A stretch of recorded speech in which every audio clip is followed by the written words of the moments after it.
Morning, everyone. Today we're going to be dividing polynomials. We just finished multiplying. Dividing is just as simple, but we have to remember when we're dividing, we're going to be subtracting exponents. Okay, so we're going to start out pretty simple. Here I have a monomial divided by a monomial. Now you guys will remember we did this last unit with the exponents. You guys should be able to do this by yourself right now, but I'm going to go over it. 36 divided by 4. Everybody remembers this line means divided by. 36 divided by 4 is 9. Now, x to the 5th divided by x to the 3rd. Remember, I'm going to subtract the exponents. So 5 minus 3 is 2. So I'm going to write x to the 2nd power. And then that's my final answer. Okay? This one's just as simple. 18 divided by 6 is 3. Now I'm going to subtract. 3 minus 7 is negative 4. Now, here's the problem. Remember, I do not like having negative exponents, okay? So when I have negative exponents, I have to move them down to the denominator of the fraction. So remember, just this y to the negative 4th is going down to the denominator. And then once it goes down to the denominator, it becomes positive.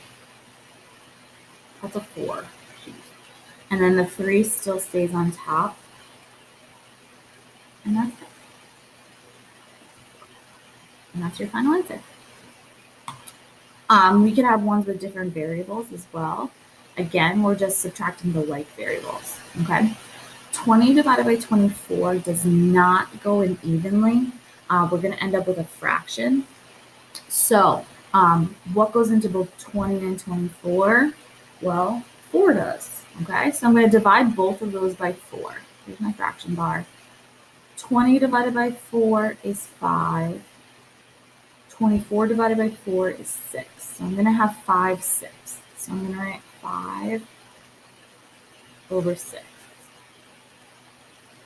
Now let's do the 8s. Now, do you remember a couple weeks ago when we were doing this, I always would talk about where is it heavier for the A's. See how I have 2 A's on top and 3 on the bottom? So it's heavier on the bottom.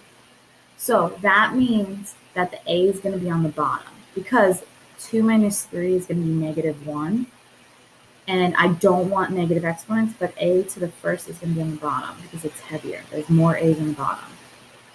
Now, B to the 4th divided by B to the 4th. Remember, we also talked about if anything is the same on the top of a fraction and the bottom of a fraction, it crosses off to 1. So I can put times 1 if I wanted to, but it's really unnecessary. Now let's look at the C's. C to the 6th divided by C to the 3rd. Does everybody see how there's more C's on top? So that means C to the 3rd is going to be on top. I got C to the 3rd because I did 6 minus 3. And then this is my final answer. All right, next type of problem. Notice here I have a binomial divided by a monomial, okay? One thing we have to remember about these guys is that since there's this plus sign, this 3 has to be divided by both the 6x and the 9, okay? So I like doing this. You do 6x divided by 3. 6x divided by 3 is 2x. And then we also have to do 9 divided by 3. 9 divided by 3 is 3, so my final answer is 2x plus 3. Okay, the 3 was divided into both. Let me do another one. This line up here means nothing. I just copied and pasted it wrong. Okay, so let's first do this first piece. Okay, I'm going to do 40x squared divided by 8. 40x squared divided by 8 is 5x squared.